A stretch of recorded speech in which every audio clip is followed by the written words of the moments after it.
Bonjour chers élèves, ravi et père content de vous retrouver une autre fois, toujours par la fenêtre de la série Apprenez à distance. On est dans le module numéro 3, le dernier jour d'un condamné.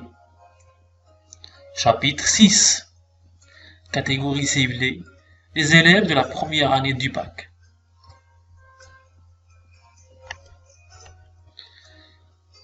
Donc, après la lecture et la relecture, on va analyser le texte et on va commencer par la phase d'identification, mais cette fois-ci avec un tout petit paragraphe.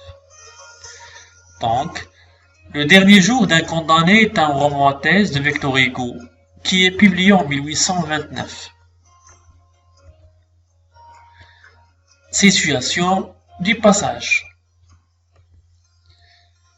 Après 3 jours de procès, le verdict de la peine capitale tombe et le condamné est transformé à Bicêtre en attendant son exécution dans 6 semaines.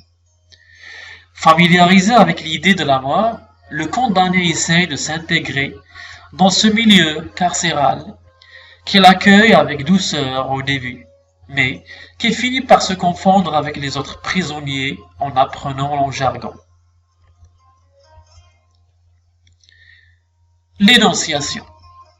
Le texte se forme de monologue intérieur, parce que le narrateur est seul dans sa cellule à Bicêtre. 2. Il parle à lui-même. Il a dit « je me suis dit ». L'idée de l'écriture. Le condamné marque son hésitation, son incertitude et son désarroi concernant l'utilité d'écrire son journal de souffrance, son procès-verbal et son autopsie intellectuelle. Il commence par souligner les raisons qui l'empêchaient d'écrire.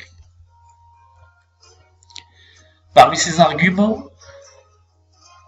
un homme dont la vie n'a plus de sens, plus rien à faire dans ce monde, ne peut trouver aucune justification à l'acte d'écrire.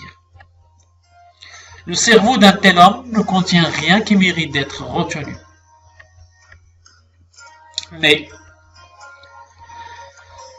il finit par les réfuter et trouver de bonnes raisons pour nous transmettre ses souffrances.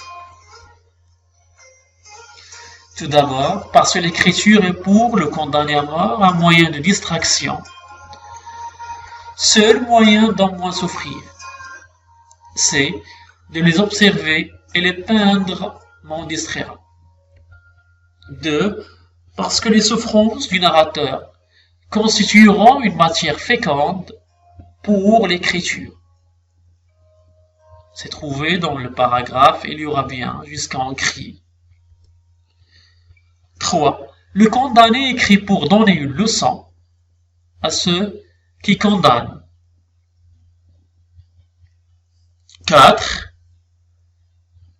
Le témoignage du condamné rendra la main de ceux qui condamnent moins légère quand il s'agira d'achever la vie d'un être humain.